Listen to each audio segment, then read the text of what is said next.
Di episode selanjutnya, setelah itu terlihat pada Starla. Rupanya Starla ini sangat ngantuk sekali. Bahkan Starla yang sedang menggendong Clara, namun Starla tidak bisa terkontrol lagi dengan mata Starla yang cukup ngantuk berat, sehingga membuat Clara jatuh dari gendongan Starla, sehingga membuat Clara menangis kesakitan. Starla yang mendengar Clara menangis, lalu Starla pun terbangun, dan Starla panik bahwa Starla melihat Clara anak kesayangannya itu sudah terjatuh dan menangis tak henti-henti. Setelah itu Starla pun langsung membawa Clara pergi ke rumah sakit, yang dimana Starla takut jika kondisi Clara saat ini terjadi kenapa-napa akibat terjatuh.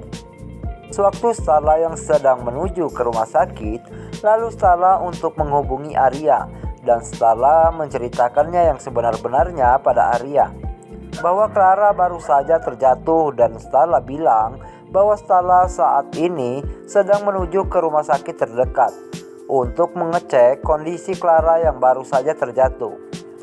Arya yang sedang bersama Rina tersebut, lalu Arya pun sangat panik, yang dimana Arya baru saja mendapat kabar dari Starla bahwa si buah hati mereka baru saja terjatuh. Sehingga Arya pun tanpa banyak basa-basi lagi, Arya pun langsung pergi dan menemui Starla di rumah sakit.